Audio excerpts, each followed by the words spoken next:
नमस्कार। आज हम एक बहुत ही अजीब और थोड़ी डरावनी कहानी पर बात करने वाले हैं। हाँ, ये कहानी वेनेजुएला और कोलंबिया के जो बड़े खुले मैदान है ना, लानोस, वहां से आती है। एल सिब्लॉन, मतलब सीटी बजाने वाला। बिल्कुल। और हमारे पास एक लेख है, एल सिब्लॉन, एक भयावह किंवदंती। तो इसी के जरिए हम इस कहानी की तह तक जाने की कोशिश करेंगे। हाँ, और ये भी देखेंगे कि इसमें कितनी सच्चाई हो सकती है, क्योंकि कुछ लोग मानते हैं कि ये सिर्फ लोक कथा नहीं है। सही कहा।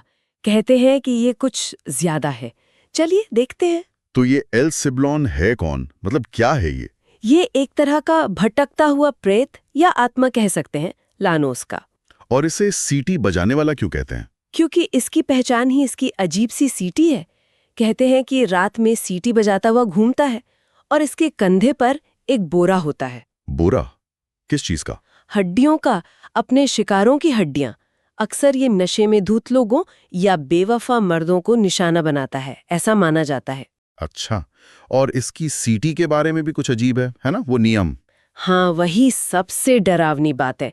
कहते हैं कि अगर सीटी बहुत पास सुनाई दे रही है तो वो असल में दूर है। और अगर दूर से आती लगे? तो समझ लो कि वो बिल्कुल तुम्हारे पीछे, बिल्कुल पास। बाप रे, ये तो सुनने में ही अजीब लग रहा है। हाँ, और इसी से जुड़ी वो 1984 की घटना है जिसका जिक्र उस लेख में है।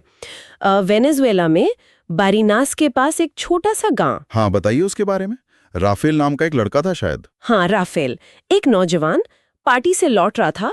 देर रात थी, अकेला था, सुनसान रास्ता, और थोड़ा नशे में भी था। मतलब बिल्कुल माहौल वैसा ही था जैसा कहानियों में होता है। और तभी उसने वो सीटी सुनी।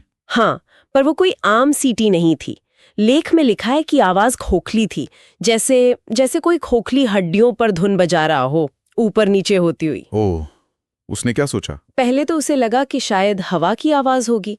उन मैदानों में हवा तेज चलती है। हो सकता है। पतरा बिल्कुल पास था। बिल्कुल। पर शायद राफेल ने ध्यान नहीं दिया या नशे में समझ नहीं पाया। और फिर क्या हुआ? फिर चीजें बहुत तेजी से बिगड़ी। रात गर्म थी, पर उसे अचानक बहुत तेज ठंड लगने लगी। एकदम कंपकपी छूटने लगी। अजीब है। और उसके बाद एक बहुत तेज बदबू, सड़ी हुई लाश जैसी।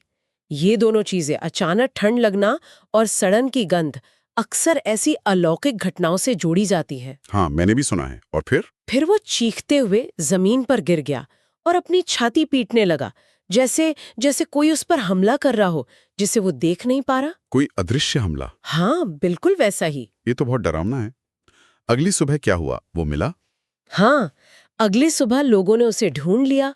वो जिंदा था, शुक्र है, पर हालत बहुत खराब थी, सदमे में था। और वो निशान? लेख में निशानों का भी जिक्र था। हाँ, वही सबसे रहस्यमयी बात है। उसकी पीठ पर गहरे पतले निशान थे, जैसे किसी ने चाबुक से मारा हो। चाबुक से? पर वहां तो कोई नहीं था। कोई नहीं था, ना कोई हथियार मिला। डॉक्टरों ने भी देखा, उन्होंने कहा कि उसे गहरा सदमा पहुंचा, इसमें कोई शक नहीं।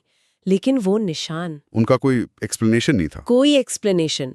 डॉक्टर भी हैरान थे कि ये चोटें कैसे आईं। तो मतलब एक तरफ उसका अनुभव है, सीटी, बदबू, ठंड, वो अदृश्य हमला, जो बिल्कुल एल सिब्लॉन की कहानी जैसा है। हाँ, हूबहू वैसा ही। और दूसरी तरफ ये शारीरिक सबूत हैं, वो चाबुक जैसे निशान जिनका कोई मतलब समझ नहीं आ रहा। यही इस घटना को इतना पेचीदा बना देता है।